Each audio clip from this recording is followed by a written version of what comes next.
Grizzly attack. Todd Orr's story. Out in the heart of Montana's Madison Valley, a rugged landscape of soaring peaks, dense forests, and vast meadows, there's a man named Todd Orr. Todd isn't your average outdoorsman. He's a seasoned hiker, hunter, and lover of the wilderness. Growing up with dirt trails beneath his boots and the wild wind on his face, he learned the rhythm of nature. Every call of the wilderness, every rustle of the leaves, and every path forged by creatures both great and small told him a story. One crisp October morning, Todd set out for a hike into the backcountry he knew so well. The dawn light painted the landscape in hues of gold and frost, and the air carried the sharp scent of pine. This wasn't just a hike.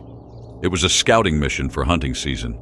Todd, ever prepared, carried bear spray secured to his chest strap and a deep respect for the unpredictable wilderness around him.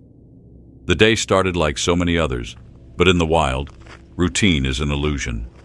As Todd ventured deeper into the terrain, he kept an eye out for wildlife. Tracks, scat, and broken branches painted a picture of the animals that had passed through.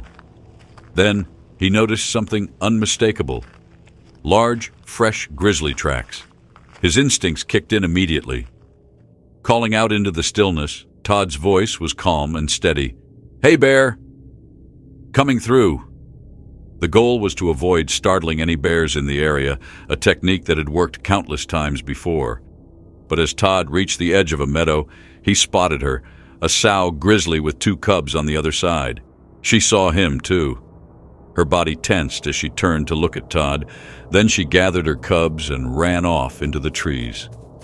Todd felt a flicker of relief. A bear that chooses to retreat is no threat. But grizzlies are cunning and territorial. Unknown to Todd, the sow circled back through the forest, using the terrain to approach him from behind.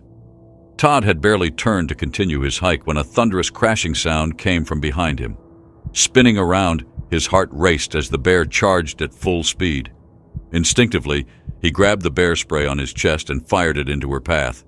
The fiery spray clouded the air, but she barreled through it without hesitation, slamming into him with the force of a freight train. The attack was quick but brutal. The bear bit his right arm 6 times in rapid succession, her jaws crushing down with terrifying power. But then, as suddenly as it began, she stopped. The bear spray had finally reached her senses. Snorting and shaking her head, she retreated, leaving Todd bloodied but alive.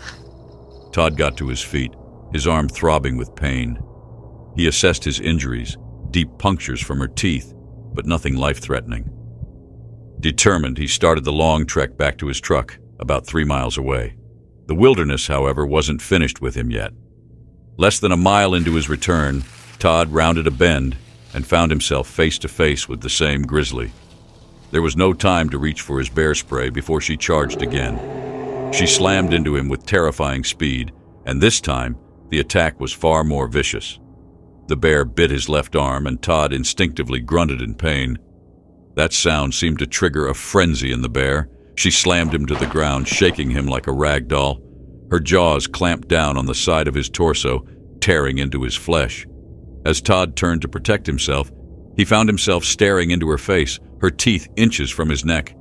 He fought the primal urge to scream, knowing that playing dead was his only chance. For what felt like an eternity, the bear continued her assault, but eventually she stopped. Breathing heavily, she lumbered off into the trees. Todd waited, barely daring to breathe until he was sure she was gone. When he finally stood, his body was battered and bleeding. He spotted his pistol lying about 10 feet away, flung from him during the attack. Picking it up, he began his grueling trek back to the truck, every step a test of his resilience. It took Todd 45 minutes to walk the 3 miles to safety. Each movement sent waves of pain through his body, but his determination never wavered. When he finally reached his truck, he thought about leaving a note to warn others of the bear, but he didn't have the strength. Instead, he pulled out his phone and recorded a video, documenting the harrowing experience in case he didn't make it. Halfway through his drive to the hospital, Todd called the police to let them know what had happened. When he arrived, medical staff helped him out of the truck and rushed him inside. His injuries were severe, but he was alive. A month after the attack, Todd returned to the same area. This time, he carried a larger can of bear spray. He hasn't encountered another bear since, but the memory of that October morning stays with him, a reminder of nature's ferocity and the strength of the human spirit. Todd Orr's story isn't just about surviving a grizzly attack. It's a testament to preparation, resilience, and respect for the wilderness. It's a reminder to all who venture into the wild. Nature is beautiful, but it is also unpredictable. Always prepare for the unexpected and never underestimate the will to survive. If you enjoyed this tale, be sure to subscribe so I can keep bringing you more stories. Thanks for your support, and I'll see you next time around the campfire.